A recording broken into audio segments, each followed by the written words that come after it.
Hello and welcome to Untwisted Threads. This is the Rerum Natura Ulysse. This 100% merino wool yarn features 49 colors. The colorway that we chose is Cypress. This 50-gram skein with 185 meters or 202 yards works up as a sport weight yarn. The suggested gauge on a US 2 and 4 or 3 to 3.5 millimeter needles is 22 to 24 stitches and 34 to 37 rows per 4 inches or 10 centimeters. For our swatch, I will be using a 4.5 millimeter needle size. In today's video, we're going to review and score the Rerum Natura Ulysse using our 5 categories, which are availability, softness, traction, durability, and cost, to help you decide if this is the best yarn for you and your next project. Stay tuned until the end for a few pattern recommendations as well. Would you like to feel a sample of our top picks out of over 100 yarns that we've reviewed on our channel? Click the link below to get your first month's free specialty yarn card, knitting patterns, and more. Let's get started. For availability, we give Ulysse a score of 3 out of 5. De Rerum Natura is a French-based yarn company that started in 2012. With that being said, it's currently not as widely available here in the States as perhaps it is overseas. However, there are a handful of smaller yarn shops that carry this particular yarn, like La Mercerie and Ritual Dyes.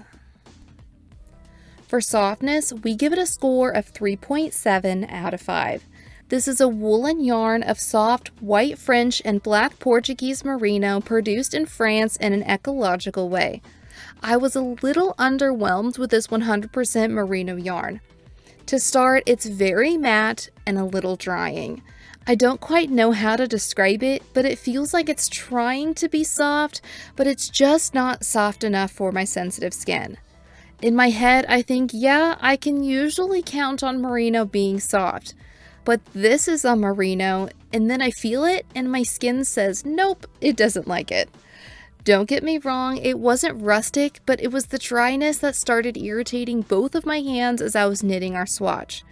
I feel like I kind of know what to expect with merino yarns, but this one just didn't hit that softness mark, at least that I was expecting.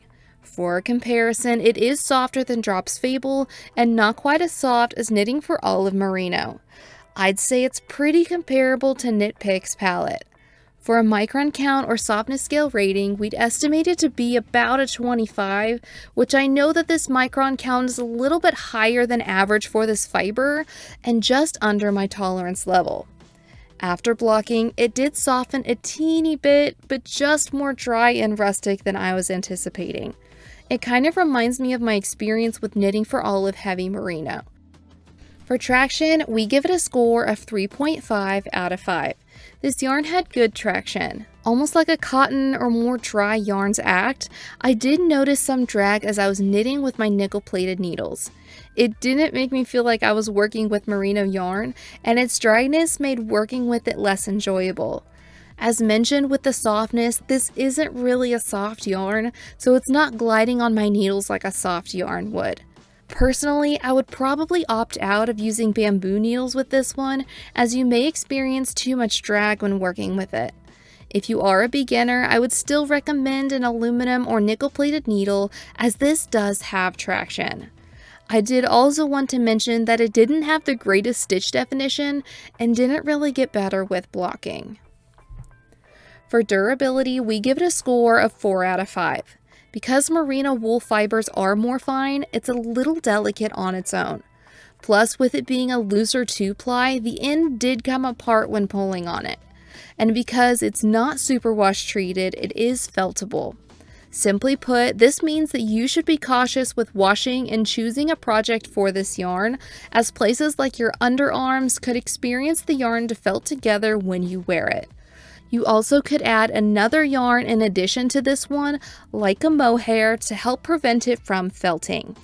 When it came to the stress test, there was a very small amount of pilling, only 4 or 5 pill balls when feeling the swatch with my hands. For cost, we give it a score of 3.7 out of 5. For being a 50-gram skein, you can expect to pay $11 US per skein. That breaks down to about 5 cents per yard, meaning a size medium sweater quantity would cost approximately $66. Overall, we give Rerum Natura Ulysse a score of 3.58 out of 5. If you're looking for a softer Peruvian Highland wool or something equivalent that isn't too overly soft, this could be a yarn for you to consider.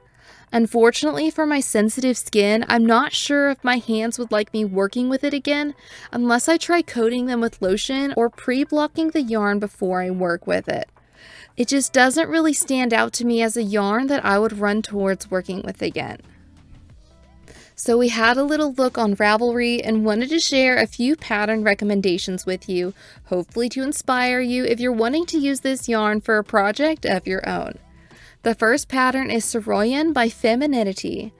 It comes in one size with finished measurements of 12 inches at the widest point and 69 inches long and instructions for customization. It suggests using a worsted weight yarn, perhaps 2 strands of this yarn held together, and a US 10 or 6mm needle size to meet gauge.